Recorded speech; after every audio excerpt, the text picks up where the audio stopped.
Tá faltando as aulas todinha, a primeira aula. Morro de ligar pra Micael.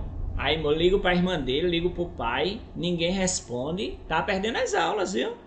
Você tá ciente que tá perdendo as aulas? Sim, professor. E o que é que tá havendo com você? Não consigo acordar. É o quê? Não estava conseguindo acordar. Pois bota despertador, bota aquela cama que mastiga a pessoa assim, bem muito e tal, pra você acordar, menino. Porque você já tá no nono ano, já vai pro ensino médio, não pode estar assim não. Vá dormir A cama que cedo, se mastiga a pessoa. organize, porque no ano que vem, quando voltar presencial, você tem que estar já organizado. Você não terminou, não tá de férias mais não. A gente terminou as férias já faz mais de 20 dias. Aliás, já faz mais de um mês que diga. Você se organize, porque senão você quando for para o ensino médio acordar, eu dormi um pouquinho mais tarde, o professor vai meter falta em você. E metendo falta você perdeu conteúdo, e perdendo conteúdo você já sabe que a situação é bem complicada. Você se organize, o aviso é para todos. Estou falando com ele por quê? Porque a vida, vocês estão numa fase, finalizando uma fase, que a próxima etapa é bem complicada.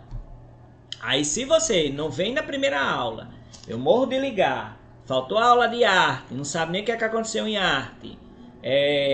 Ai, mas a arte não é importante. É importante sim, é tão importante que caiu no Enem. A educação física não é importante. É importante sim, caiu no Enem. Certo? E a gente tem que saber a parte teórica, certo? Não só a prática, mas a parte teórica. A parte prática a gente não pode estar por causa da aglomeração, mas a parte teórica a gente está tendo. Então aí tem que observar isso direitinho.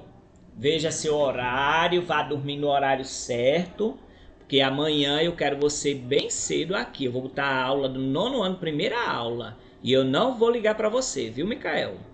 Eu quero você amanhã organizado. Vá dormir cedo. Ah, eu tô dormindo tarde, eu tô dormindo tarde, tô acordando tarde. Aí você tem que dormir cedo para acordar cedo. Viu? Bote a rotina na sua escola, porque desde o início aí que eu tô vendo você faltando as primeiras aulas, viu? Tá orientado. Eu tô falando pra. Eu tô reclamando, eu tô dizendo pra orientar. Não tô reclamando com você não. Porque aí você já tá com 13, 14, 15 anos, tem que se organizar. Tem que se organizar para que você não possa se para você não pegar.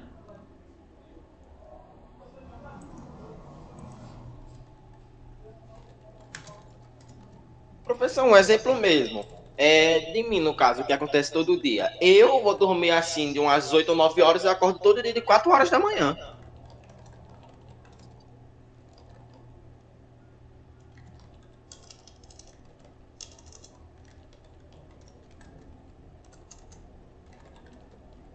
Espera só um instante.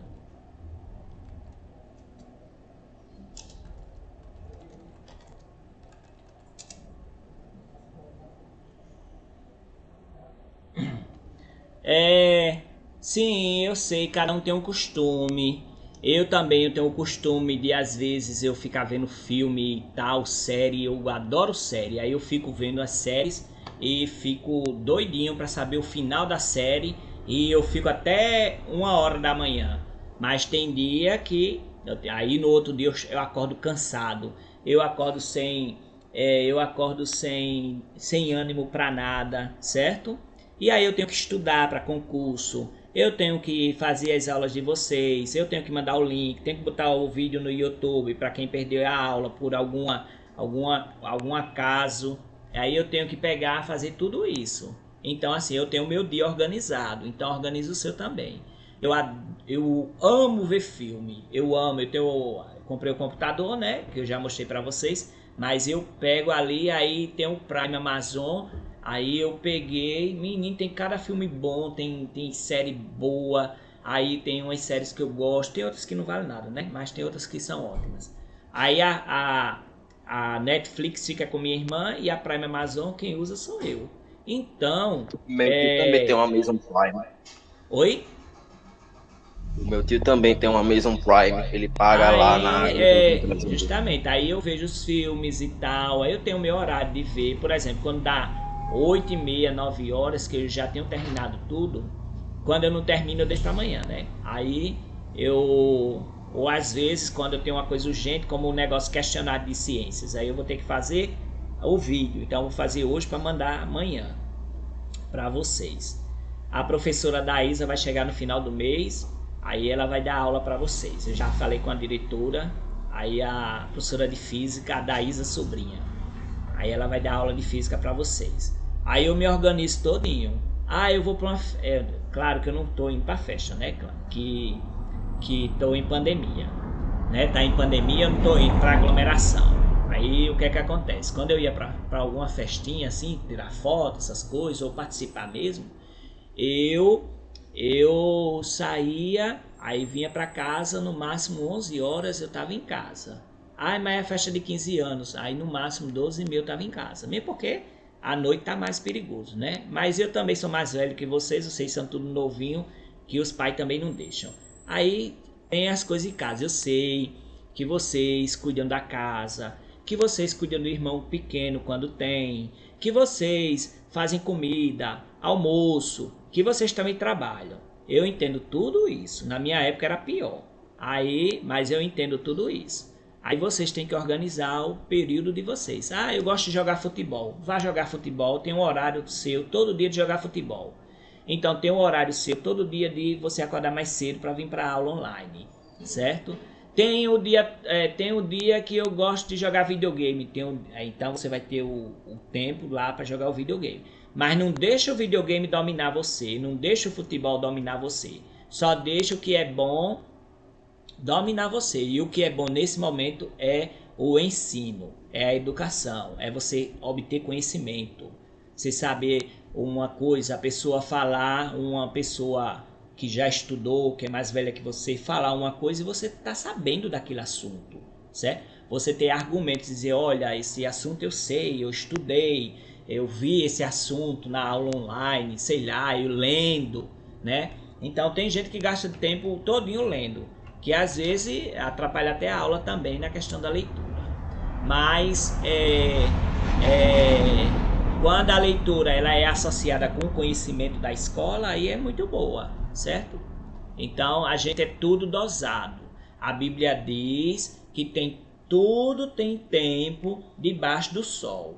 Então tem tempo de colher, tempo de plantar, tempo de colher, tempo de botar pedra, tempo de tirar pedra. Não é, Yasmin?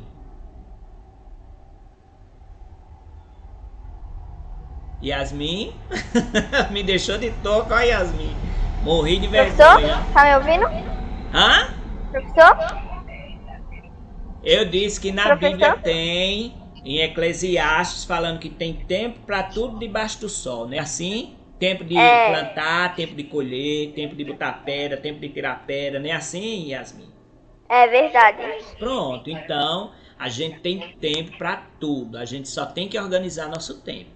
Eu tenho o meu tempo de estudar para concurso, eu tenho o meu tempo de estar aqui com vocês, eu tenho o tempo de estar fazendo as atividades da escola pública. Então eu vou mesclando. Quando uma coisa é mais do que a outra, aí eu lá no final do dia é que eu vou terminar tudo, né? Então eu não deixo passar nada. Então vamos lá, né? Já está organizado. Amanhã, 7 horas da manhã, tem aula de português do 9º ano, viu? Certo? Aí, olha, vamos aqui. Vou fazer uma breve revisão da Era Vargas. A gente saiu dos anos de 1920 aqui no Brasil. Tem um monte de coisa acontecendo no mundo todinho em 1920, mas só que o assunto é de 1920 no Brasil. O que é que acontece em 1920 no Brasil? Nós estamos... Professor? Oi. Peraí que eu vou aqui só falar com a mãe, mas eu vou deixar na aula, é rápido. Tá certo. Aí, em 1920, o que é que aconteceu em 1920, ou seja, mais ou menos 100 anos atrás no Brasil? O que é que aconteceu, meu Deus? Como era a sociedade dessa época? Como era a política dessa época? O que é que aconteceu de interessante? Será que não aconteceu nada? Aconteceu. aconteceu a fundação da primeira Universidade Federal do Brasil, que foi no Rio de Janeiro. Em 1927 foi a fundação da Universidade Federal de Minas Gerais. Em 1922 teve a Semana de Arte Moderna. Em 1930 teve a Revolução de 1930 com a Coluna Prestes, com o tenentismo, com a política do café com leite, que eu já falei com vocês sobre a política do café com leite. E ela é muito cobrada. Oi. Será que esse negócio do dia 7 de setembro que teve agora vai estar no livro de história futuramente? Do povo no meio da rua querendo fechar o Congresso, essas coisas? Aham. Acho que não. Pode ser que tenha, viu, Yasmin? Pode ser que tenha, porque assim, não é um fato histórico, né? Porque o fato histórico é um presidente incentivando o povo a fazer uma manifestação contra um poder que o Brasil ele tem 3 poderes: o poder legislativo, o poder executivo e o poder judiciário, que os 3 têm que estar em união, só que um está brigando com os outros 2, certo? O executivo ele está brigando com o legislativo e principalmente com o judiciário, porque eu tenho assim, a sua casa tem você, seu irmão, sua mãe e seu pai. Sua mãe, ela fica com as atividades que é dela. O seu pai com as atividades que é dele. E vocês 2 com a atividade dos filhos. Então, tem coisas que sua mãe, que só você que tem que fazer. Sua mãe não pode fazer para você, certo? Se sua mãe trabalha fora, ela não pode assim, o tempo todinho, sair atrasada, porque ela tá fazendo almoço para você, né? Porque senão ela vai lá no emprego dela, ela vai ser chamada a atenção. Então vocês têm que aprender a cozinhar para ajudar a mãe de vocês, para andar em comum acordo, para ela não ser lá na frente ser prejudicada no trabalho. Entendeu como é a relação? Entendi, mas é porque assim, aconteceu no Brasil todo, né? Não, mas não teve uma parcela da população, não teve não teve uma quantidade da população que, por exemplo, a metade da população foi. Não foi, foi só aqueles que aquela porcentagem de pessoas que apoiam o presidente e que está nas pesquisas. 30% da população apoia ele, né? Aí são várias pessoas, né? Os evangélicos, eu não sei, os agropecuários lá, a ruralista, o povo das balas, né? A bancada da bala, essas coisas assim, né? Que é chamada bancada da bala, é que apoia o armamento da população. Então, aí é uma coisa que não teve a adesão do povo todo, certo? Você não viu as pessoas saindo da sua casa, como aconteceu com Collor, na época de Collor, que eu sou dessa época. As pessoas saíram muito, era manifestação enorme. João Pessoa teve manifestação enorme. Você vê um povo, uns gatos pingados dentro dos carros, né? Os carros tudo de luxo, né? Mas na época de Collor, que pediu o afastamento de Collor por causa de corrupção, tudinho, era povo todinho na rua, todinho, era aquele centro todinho da cidade, tanta da gente, que eu fui também, né? Eu fui. Então, lá em São Paulo, você vê que só 126 mil pessoas participaram, eles estavam esperando 2 milhões de pessoas, cadê o restante do povo? Então, você vê que não teve a adesão das pessoas.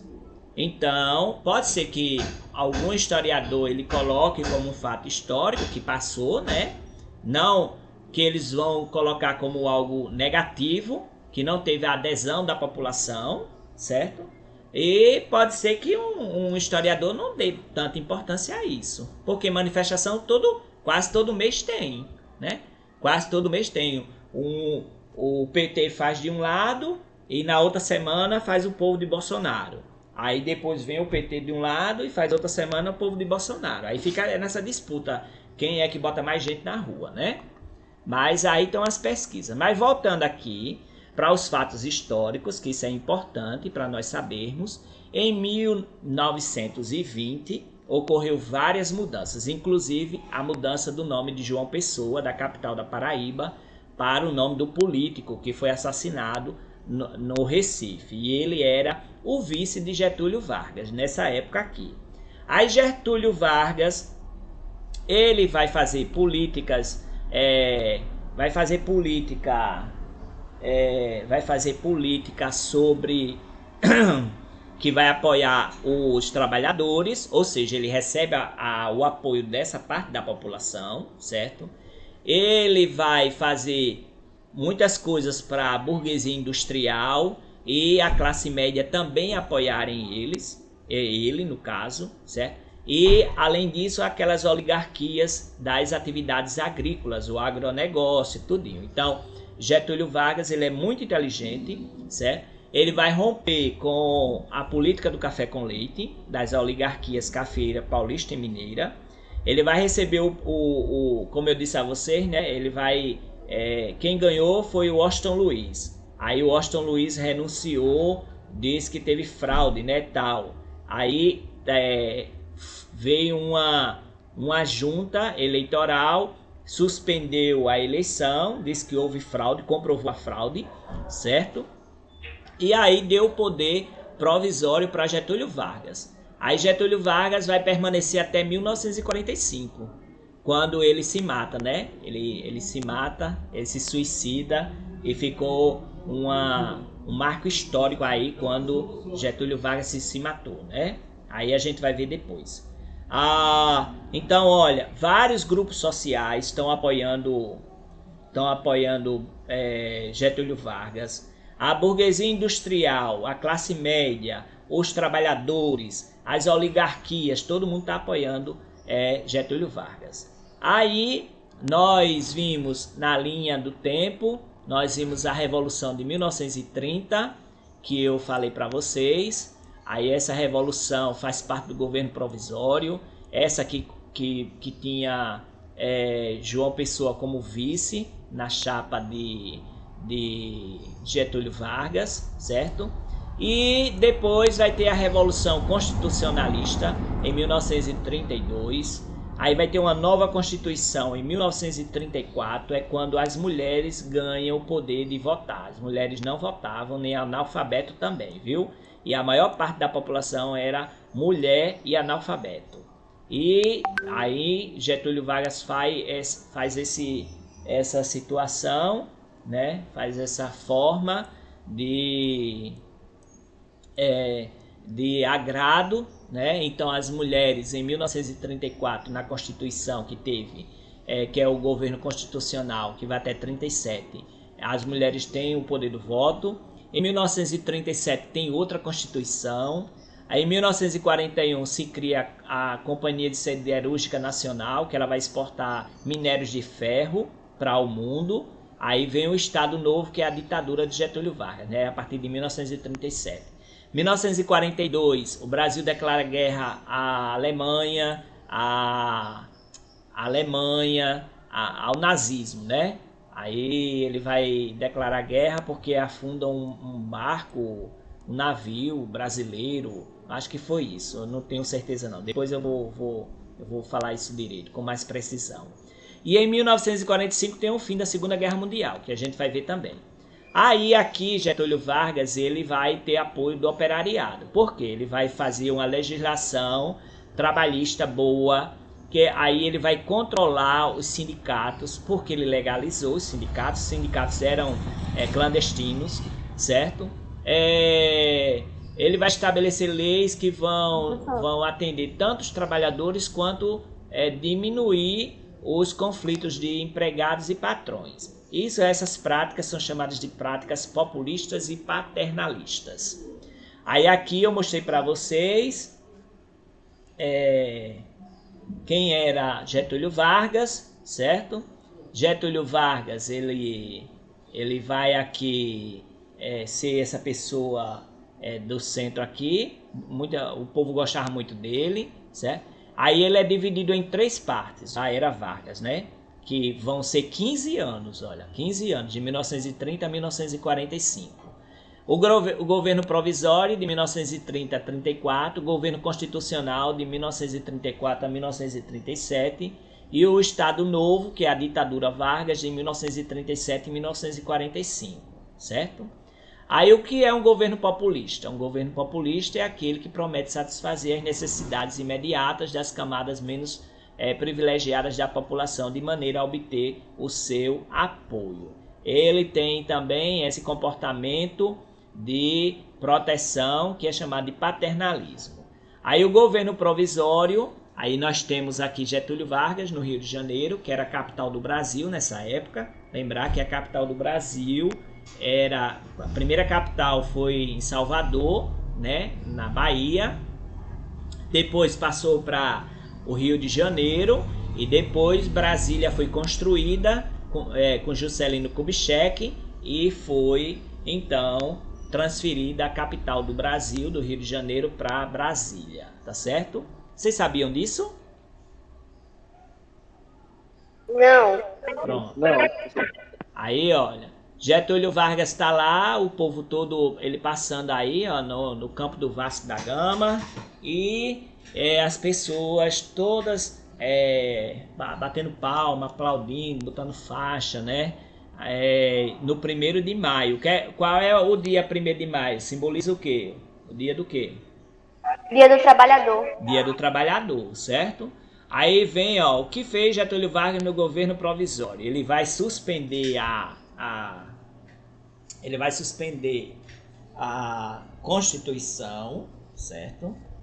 Ele vai suspender a Constituição, ele vai fechar o Congresso, ele vai também fechar as câmaras, as assembleias, tudo. Ele deu um golpe, né? Assim, em outras palavras. Aí ele vai fechar tudo. Aí ele vai nomear interventores para os estados. Aqui na Paraíba tivemos interventores também. Ele vai criar novos ministérios e vai regulamentar, como eu disse a vocês, direitos trabalhistas, como por exemplo a mulher. Todos os trabalhadores, aliás, eles trabalhavam mais de 8 horas por dia, né? Hoje os trabalhadores têm uma carga horária, uma jornada de 8 horas, mas antes não era não, eles trabalhavam 12, 16 horas, certo? O dobro.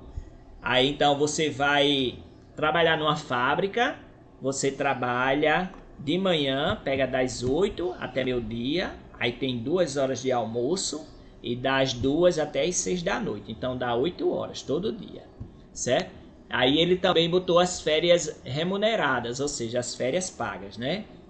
As pessoas tiram as férias, mas a empresa paga. Então, e com isso ele ganhou o apoio de muita gente. E além do mais, ele proibiu o emprego de mulheres e crianças no período da noite em locais insalubres, ou seja, locais que não dá segurança. Muitas crianças, muitas mulheres sofreram mutilações porque trabalhavam nas fábricas. Aí a máquina pegava um braço, pegava uma perna, pegava um dedo, pegava uma mão e tudo mais, certo? Então ele fez coisas que a população gostou. Aí vem a Revolução Constitucionalista. Aí os cafeicultores, que eu falei para vocês, fizeram uma Frente Única Paulista.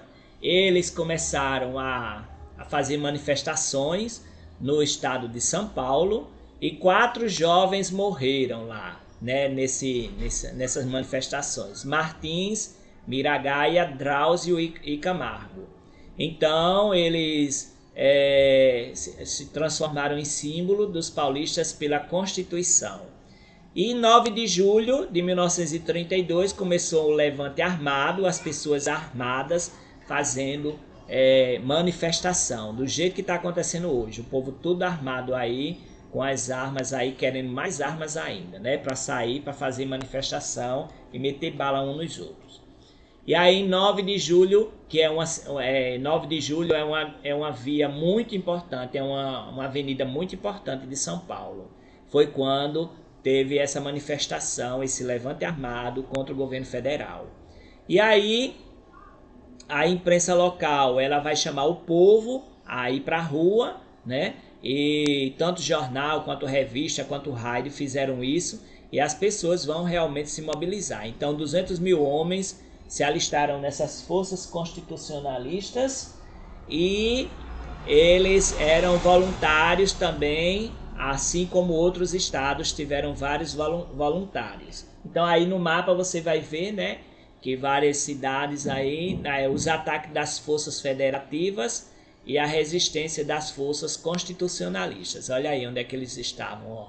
Os bairros da Moca, São José do Rio Preto, Mojimirim, Campinas, Salto Grande, Avaré, Bom Sucesso, Capão Bonito, a capital São Paulo, Cruzeiro, e eles vieram do Rio de Janeiro, de Minas, do Paraná, então tudo isso aí, ó, eles vieram para pegar de outros estados, né, policiais de outros estados, batalhões de outros estados, e vai derrotar essas pessoas. Então, Getúlio Vargas ele vai fazer a Constituição de 1934. Ele vai convocar eleições em 1933. Aí, com essas eleições, os parlamentares eleitos, né, com a ajuda dele, vão ficar encarregados de elaborar uma nova Constituição.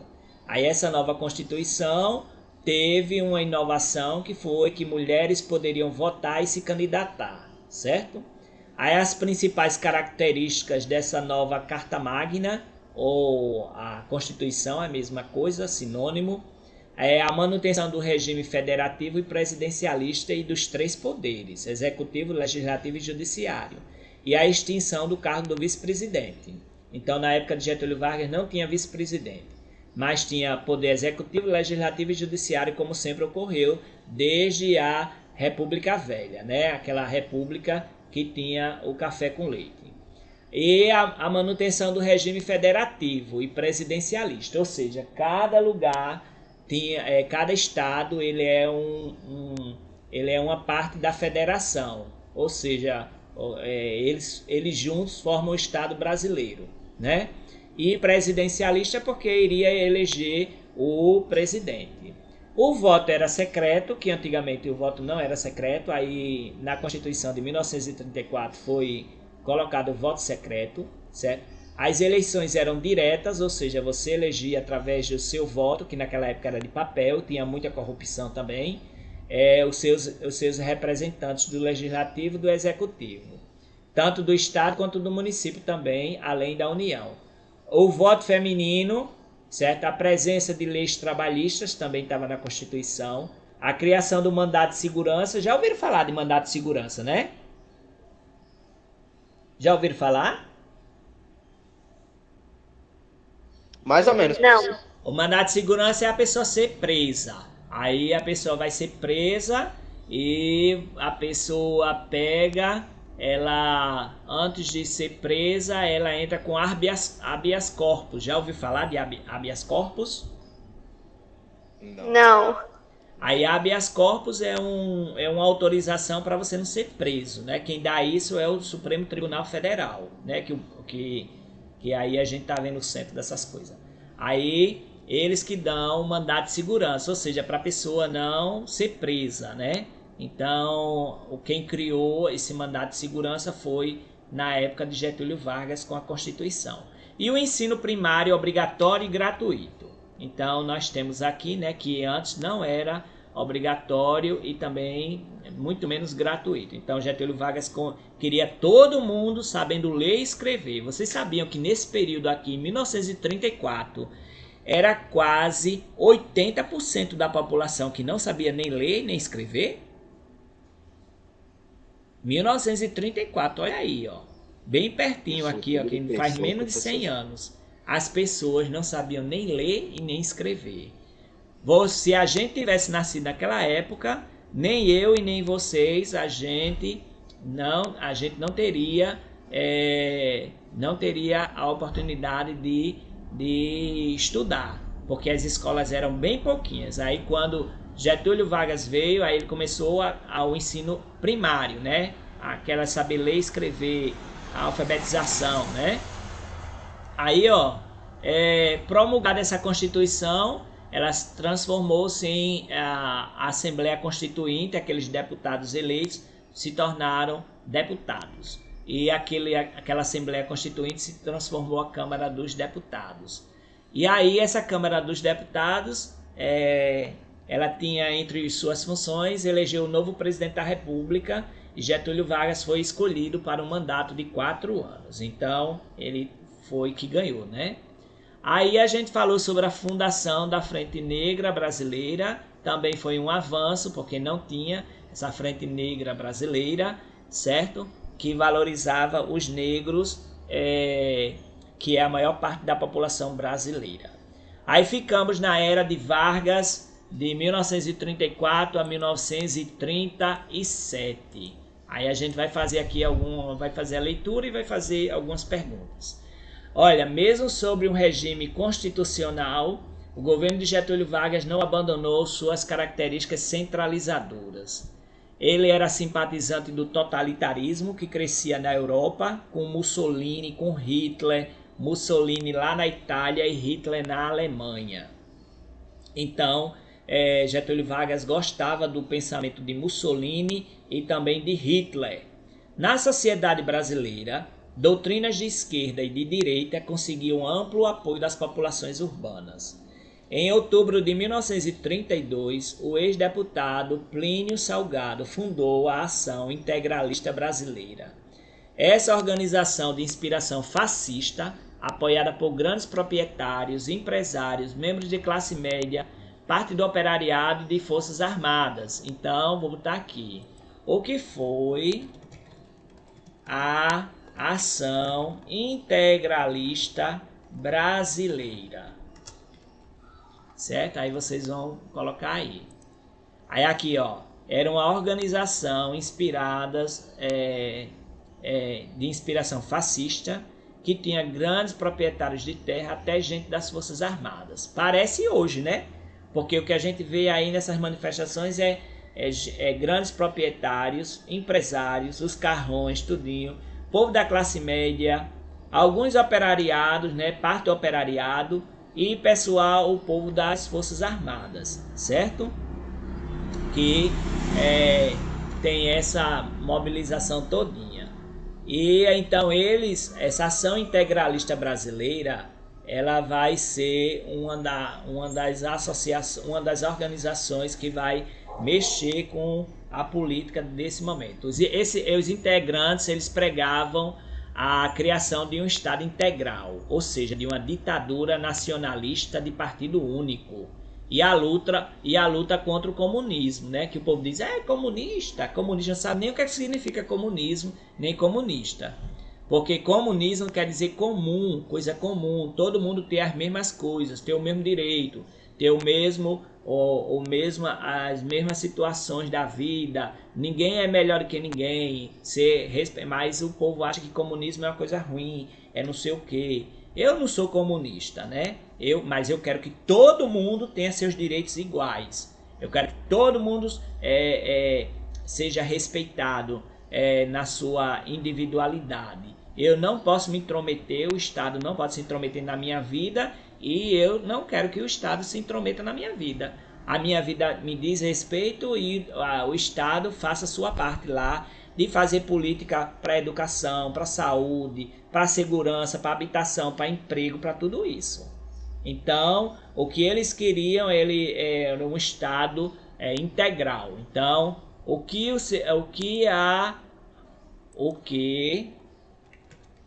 a Ação Integralista Brasileira pregava? Olha aí os fatos históricos se repetindo hoje, viu? A criação de um Estado integral, uma ditadura nacionalista e a luta contra o comunismo. O lema deles era Deus, Pátria e Família. O discurso integralista atraiu milhares de pessoas. Os integralistas tinham uma organização paramilitar inspirada nos partidos totalitários europeus como Hitler e como Mussolini. Vestiam uniformes com camiseta verde, daí o apelido de Galinhas Verdes. Possuíam como símbolo esse sigma, o sigma, a 18ª letra do alfabeto grego, e fazia a saudação Anauê, acompanhada pelo mesmo gesto de braço estendido utilizado por extremistas de direita nazi-fascista da Europa. Então, Olha aí a história se repetindo. As pessoas faziam aquele gesto lá com a mão do nazismo, mas eles não diziam Heil Hitler, não. Eles diziam Anaue. Essa era a expressão. E eles não tinham o símbolo do nazismo, mas tinham o símbolo aí do Sigma, certo? Os integralistas tinham uma organização paramilitar. O que isso quer dizer? Paramilitar quer dizer miliciana. Miliciano é uma pessoa que ele está fora do poder constituído. Ou seja, para nossa proteção existe a polícia. Nós pagamos nossos impostos à polícia. Mas por haver muita violência, o Estado não fazer muito concurso público para a polícia, alguns ex-policiais expulsos da polícia, alguns bandidos também, eles vão ser milicianos. O que é uma milícia? Milícia é um grupo paramilitar que ele é ilegal. Ele vai, por exemplo, tudo que passar, por exemplo, se aqui tivesse uma milícia no bairro de Mangabeira, aí tudo o comércio todinho pagava uma quantia a eles, certo? Os ônibus pagavam uma quantia a ele para circular no bairro. Tudo isso acontece no Rio de Janeiro, certo? Por isso que essa organização paramilitar, ela é bem parecida com daqui que nós estamos lendo, é bem parecida com o que está acontecendo no Brasil, certo? Então, eles tinham essas ideias, tinha essa saudação, que não era Heil Hitler, mas era Anaue, tinha o símbolo de Sigma, do Sigma, que é a 8ª letra do alfabeto grego, certo? Não era aquele símbolo, aquela suástica nazista, certo? E eles estendiam o braço como eles faziam também, certo? Aí aqui nós temos, olha, as pessoas sendo aqui mostradas, né, na década de 1930.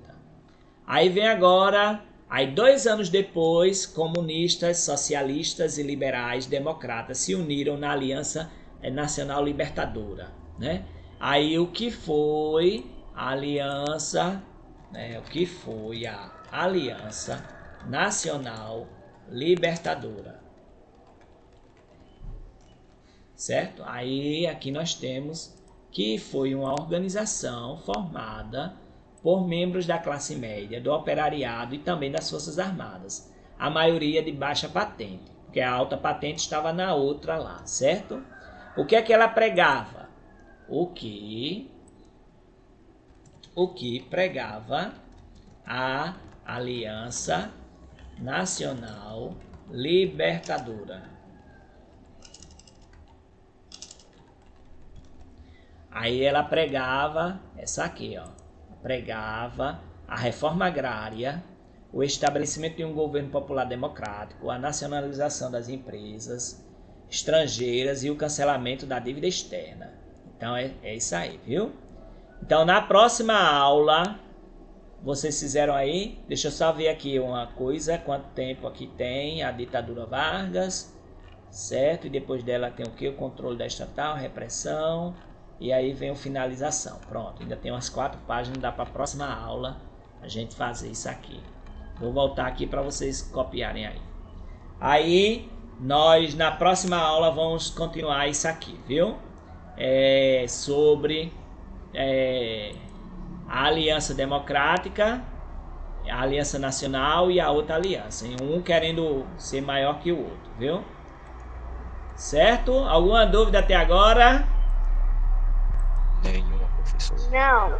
Pronto, então vocês estão liberados, pode sair, viu? Tchau, até amanhã. Tchau, até amanhã.